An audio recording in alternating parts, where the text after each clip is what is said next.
안녕하세요. 오늘은 여러분께서 공유해 주신 자료들을 좀 보면서요. 앱 글쓰기를 확 개선할 수 있는 방법에 대해 좀 깊이 얘기 나눠볼까 합니다.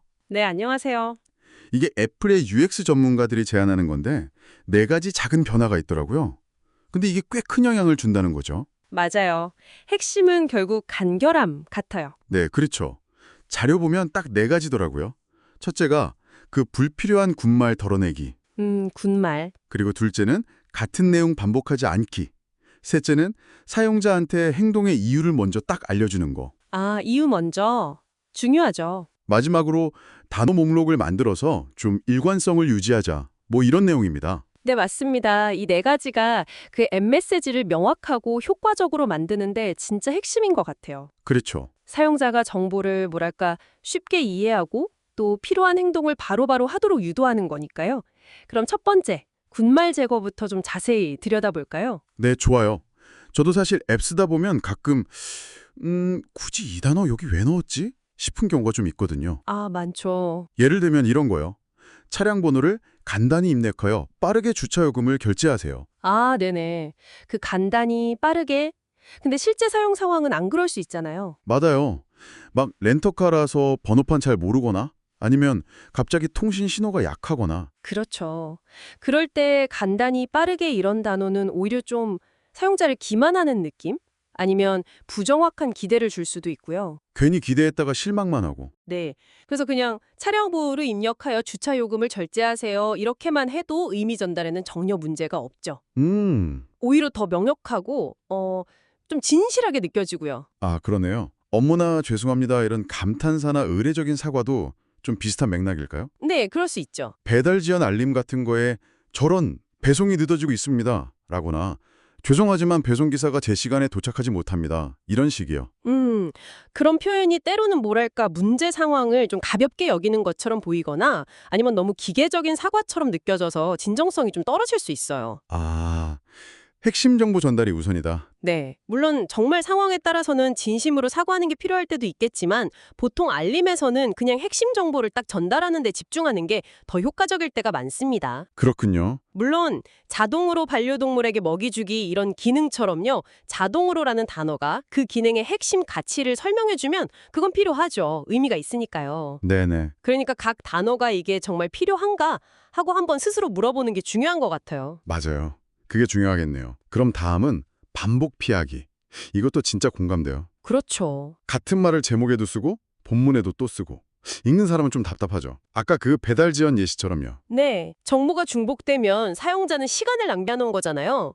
배송이 늦어지고 있습니다. 이게 제목인데 본문에 또 배송기사가 제 시간에 도착하지 못합니다. 10분 뒤 도착 예정입니다. 이러면 결국 같은 말이죠. 그렇죠. 이걸 그냥 배송 10분 지연 이렇게 간결한 제목 하나로 합치면 훨씬 명료해지죠.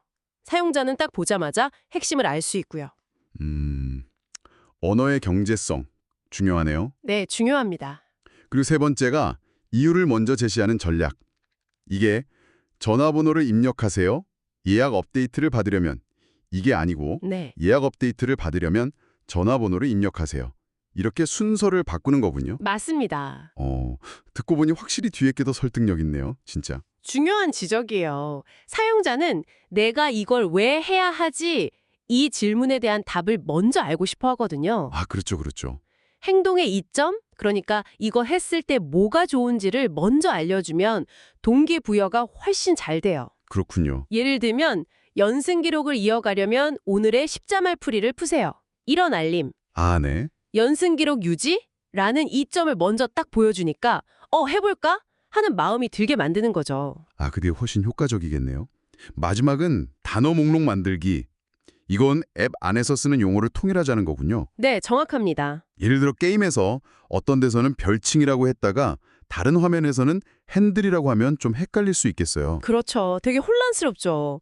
그래서 만약 별칭, 엘리어스 이걸로 통일하기로 정했다면 앱 전체에서 별칭 선택, 별칭 찾기 이런 식으로 일관되게 안내를 해야 사용자가 헷갈리지 않고 앱을 좀 신뢰하면서 편하게 쓸 수 있는 거죠. 뭐 핸들이나 사용자 이름 같은 비슷한 다른 용어는 아예 안 쓰기로 딱 정해두는 거예요. 아예 목록을 만들어서.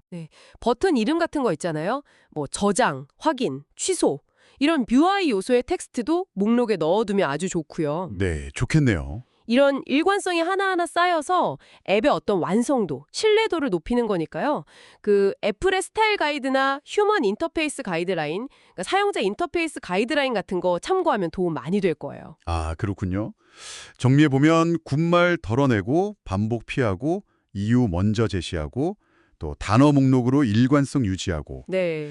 이 네 가지가 어떻게 보면 되게 사소해 보일 수도 있는데 이걸 꾸준히 적용하면 앱의 메시지가 훨씬 명확해지고 사용자 경험도 좋아지겠네요. 맞습니다. 진짜 작은 변화 같지만 큰 차이를 만들 수 있어요.